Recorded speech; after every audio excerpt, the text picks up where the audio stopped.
안녕하세요. 안녕하세요. 알바비들, 알바판 언니들입니다.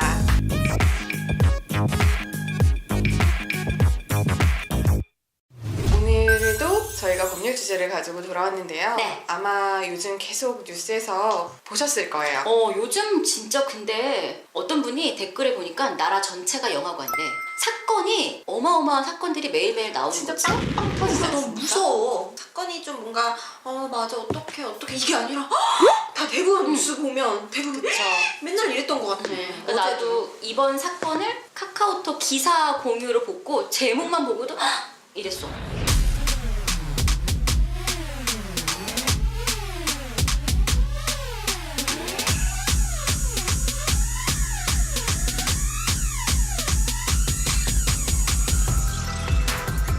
일단 여기서 법적 쟁점들이 좀 있어요. 그죠? 그쵸? 살인, 살인. 청부살인. 그쵸. 청부살인. 오늘은 나 그거에 손 대해서 너무 좀 무섭지 또.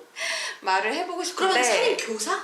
일단 살인이라고 하면 이거는 우발적인 살인이 있을 수 있고 또 계획적인 살인이 있을 수 있는데 뭐라고 생각하세요? 전 계획적 계획적 이게 너무 그쵸. 계획적이죠. 아니 그 본인이 얘기를 했잖아. 그 채무 관계 때문에 범행을 저질렀다. 근데 너무 무서운 게 뭐냐면 이 엄마 아빠가 들어가기 15분 전인가에 미리 그 집에 들어가서 기다리고 있었어요. 그 범인들을 데리고.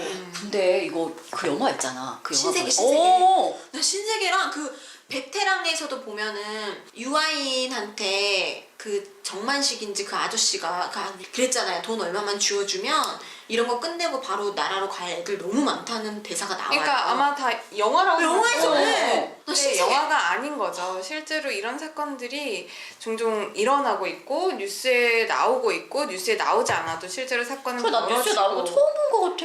벌어지고 있어요. 아니야 그것이 알고 싶다에서는 종종 나왔었던 것 같은데 그렇지 않아요? 그렇죠. 네. 이런 일들이 청부살인이 꽤 있었죠. 네. 이제 살인과 같은 경우에는 이게 만약에 우발적으로 내가 뭐 감정을 억누르지 못해서 살해를 했다라고 하면은 이게 좀 감형이 될 수가 있어요. 하지만 이런 계획적인 살인과 같은 경우에는 오히려 가중 요소가 돼요. 그렇기 때문에 원래 내가 뭐 반성을 잘하고 이게 초범이었고 또 우발적이었고 하면은 그 형량이 조금 감해지는 게 있는데 이런 경우 계획적으로 다른 사람을 시켜서 의도적으로 한 경우에는 이제 가중될 수 있다. 이렇게 좀 말씀을 그러면은 드리고 싶네요. 이 사람을 칼로 찌개서 죽인 건 아니잖아요. 이 사람은. 그쵸. 근데 모르지. 자기는 안 그랬대? 아니 그게 아니고 이 사람은 그러면 청부살인업자를 왜 데리고 왔겠어? 같이 합기.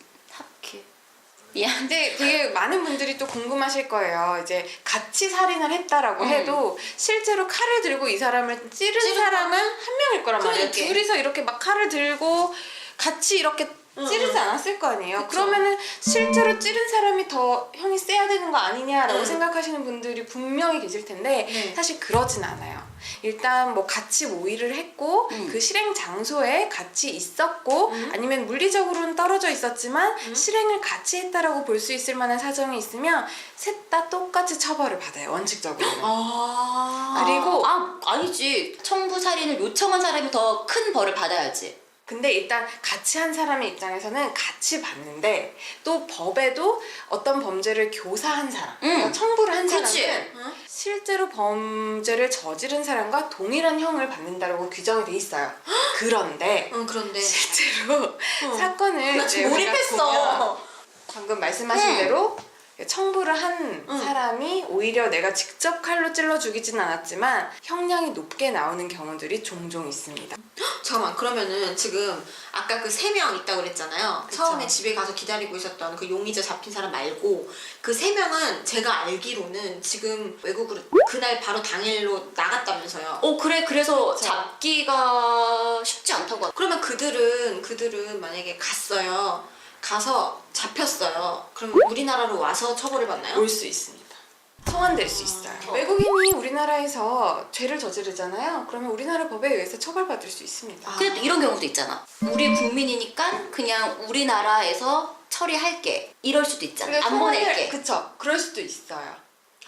그거는 이제 뭐 조약이라든지 이런 거에 따라서 나라마다 다 다를 수는 있지만 웬만하면 이런 살인과 같은 굉장히 반인륜적인 범죄에 대해서는 웬만하면 안 국제적인 합의가 좀 범죄자들을 인도하고 있죠. 근데 이렇게 그러면은 무거운 벌을 받는데 일단 그 이희진 씨 입장에서 보면 어쨌든 부모님이 피해자로서 어쨌든 돌아가신 거잖아. 그렇죠. 네. 근데 많은 사람들이 이진 씨가 나쁘니까 부모님 살인 사건에 대해서 굉장히 가볍게 생각하시는 분들도 댓글 같은 걸 읽어보면 있더라고요. 근데 그거는 정말 잘못 생각하시는 거예요. 이진 씨는 이진 씨고 이 부모님은 또 부모님이잖아요. 그리고 일단 어쨌든 간에 살인이라는 범죄의 피해자가 되신 거고. 그러면은 그 뉴스를 보니까 그런 장례를 볼 수 있게 그런 잠깐 밖에 나올 수 있다 이걸 본 것 같은데. 네, 맞아요. 이런 경우에는 이 구속 수감 중인 이진 씨가 밖에 나와서 장례를 치를 수 있게 해주는데 이게 이제 구속 집행 정지라고 해요. 형사소송법에 보면 어떤 구속돼 있는 피고인이 상당한 이유가 있는 경우에는 법원의 허가를 받아서 장소적인 제한을 두고 나와서 일을 볼 수 있게 하고 있습니다. 그러면은 구속 집행 정지가 이루어질 수 있는 게 부모님의 상은 다 나올 수. 누구나 다? 100% 나온다고 말씀은 못 드려요. 왜냐하면 법원의 허가, 그러니까 법원의 재량에 약간 달려 있어요. 상당한 이유가 있는 경우에 한해서 법원의 허가를 받아 나올 수 있는 거기 때문에 뭐 부모님 상당했다라고 해서 100%다 나올 수 있는 거냐는 아니지만 나올 수 있다고 봐야죠, 대부분. 그리고 예를 들어서 뭐 너무 고령이다 아니면은 어떤 질병에 걸려서 생사가 너무 위태롭다 이러면은 또 나올 수 있죠. 대신 법원의 허가를 받아서. 아 본인이? 그쵸. 본인이? 그러면 원래 나오기로 했던 그 형보다 2박 3일 늦게 나오는 거죠. 그쵸? 네. 난 그쪽 그런 궁금하더라. 네, 그렇게 되는 거죠. 아무튼 살인 사건이 일어난 거는 굉장히 유감이고요. 또 이런 일들이 많이 일어나지 않아야 될 것이고 또 내 손에 피를 안 묻힌다고 해서 내가 벌을 안 받는 거 아니거든요. 그렇기 때문에 이게 왜 청부살인은 그러냐면 루머가 돌고 있어요. 이게 되게 안타까운 사건 같아요. 돈으로 시작을 했어요.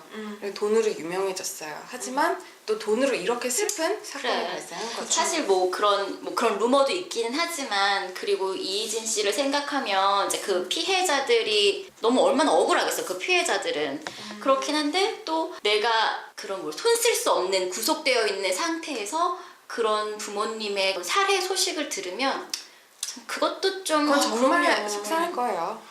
그거는 네.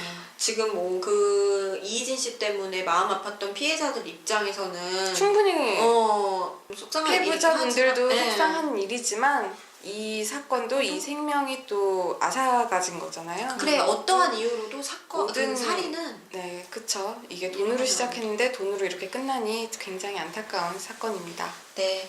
아무튼 간에 여러분 이렇든 저렇든 내 손에 피 안 묻힌다고 해서 살인을 교사하거나 어차피 내가 죽인 거 아니에요. 나는 그냥 해본 말이어서 죽이라고 했는데 그 사람을 죽였어요 라는 핑계 따위 대면서 이제 누군가를 죽인다는 건 있을 수가 없는 얘기야. 다 까발려지게 되어 있어요. 맞아. 근데 내가 지금 그냥 한 말인데 걔가 그냥 그렇게 했어요. 이렇게 나올 수도 있잖아. 그러니까 이제 증거를 경찰들이 찾는 거지. 뭐 카톡을 찾든 돈을 줬는지 안 줬는지 원한 이런 거를 관계가 원래 모르겠다. 있었는지 그런 거를 밝히는 게 우리 경찰 아저씨 도시경찰 안 봤냐고. 알겠습니다.